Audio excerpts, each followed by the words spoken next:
Welcome to my channel. पिछले video में हमने देखा था स्पार्क लाइन, जो कि आपके सिंगल सेल में अगर ग्राफ जनरेट करना होता है तो उसके लिए आप यूज कर सकते हैं स्पार्क लाइन। आज हम देखेंगे फिल्टर ग्रुप, जिसमें कि आपको स्लाइसर और टाइमलाइन मिलेगा। ये स्लाइसर और टाइमलाइन हमने पिछले वीडियो में भी देखा था, जब पाइवट टेबल हम लोग देख रहे थे तो इसमें स्लाइसर और टाइमलाइन आया हुआ था। स्लाइसर और टाइमलाइन जो होता है ना, ये टेबल पर ही वर्क करता है। स्लाइसर टेबल पे वर्क करता है और टाइमलाइन जो होता है ये पाइवट टेबल पे वर्क करता है।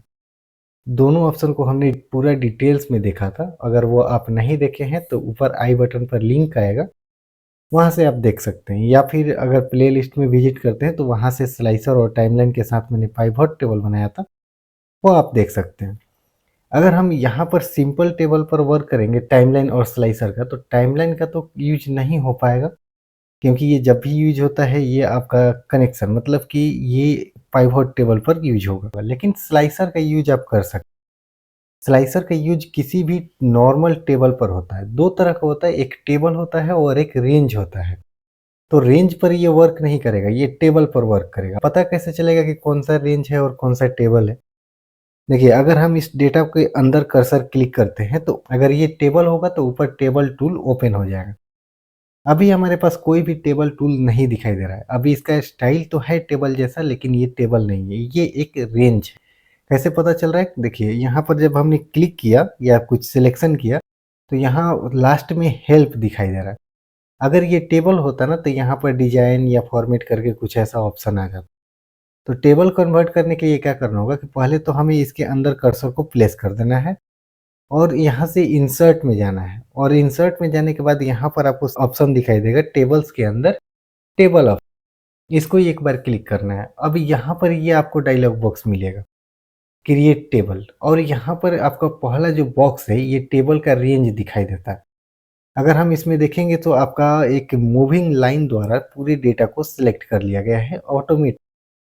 अगर नहीं होता है ऐसा तो आप मैनुअली सिलेक्ट कर लेंगे।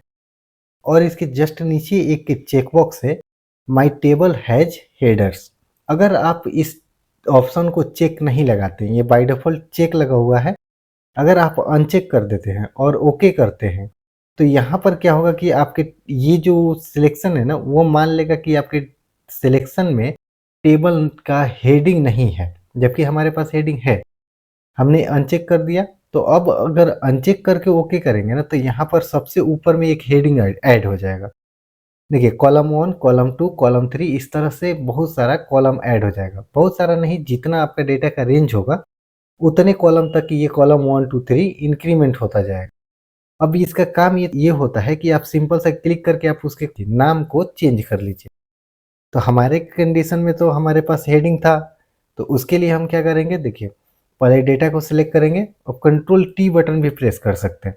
कंट्रोल टी होता है जो कि पूरे सिलेक्टेड डेटा को टेबल में कन्वर्ट करने के लिए हेल्प करता है।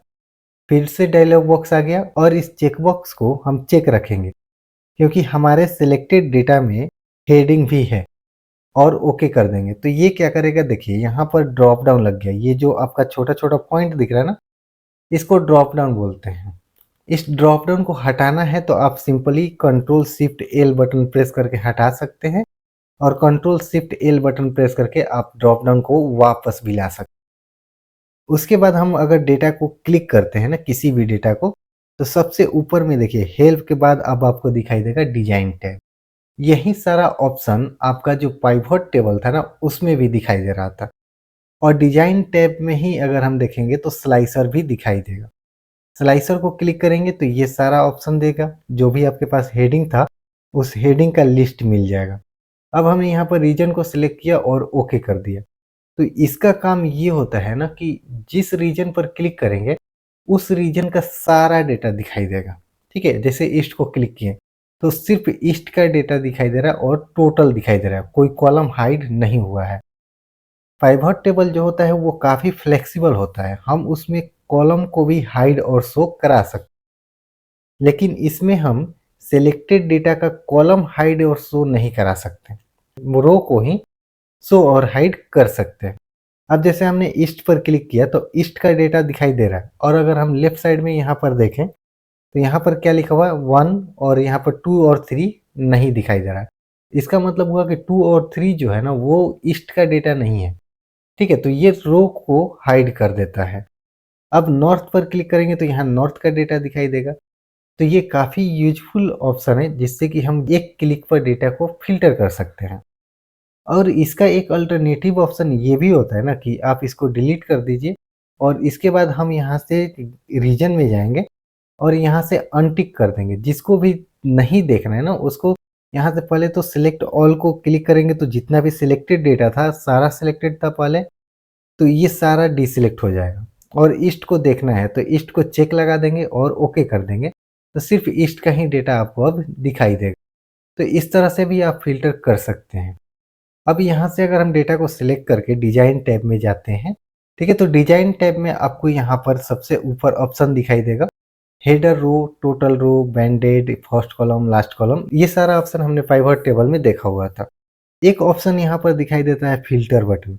अगर हम फ़िल्टर बटन को अनटिक कर देते हैं, तो यहाँ पर जो आपका ड्रॉप डाउन है वो नहीं दिखाई देगा और वापस टिक कर देते हैं तो वो दिखाई देने लगेगा। तो आप कंट्रोल शिफ्ट एल बटन भी यूज़ कर सकते हैं और यहाँ से ऑप्शन का भी यूज़ कर सकते हैं।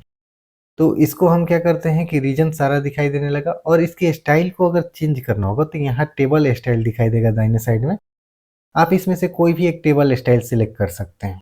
यहाँ से आपका टेबल का जो स्टाइल है वो सिलेक्ट हो जाएगा। और इसमें जो चेंज नहीं हो रहा है क्योंकि इसका हमने थीम चेंज किया हुआ है। अगर इसका हम पेज लेआउट से जाएँगे और मेंटेन करेंगे तब ये स्टाइल चेंज होगा। तो नेक्स्ट वीडियो जो हमारा आएगा वो पेज लेआउट से रिलेटेड आएगा। और पेज लेआउट जो होता है पेज का मेंटेनेंस, प्रिंटिंग, इसके लिए काफ़ी यूज़फुल होता है। तो ये था आज का हमारा वीडियो जिसमें कि सिर्फ टेबल से रिलेटेड जो टॉपिक था उसको हमने देखा था। नेक्स्ट वीडियो में हम बात करेंगे पेज लेआउट के बारे में कि पेज लेआउट क्या होता है, प्रिंटिंग कैसे करते हैं, कस्टम प्रिंटिंग कैसे होता है, बैकग्राउंड, हेडर, फुटर, ये सारा जो टॉपिक आएगा वो नेक्स्ट वीडियो में आएगा जो कि पेज लेआउट से रिलेटेड होगा।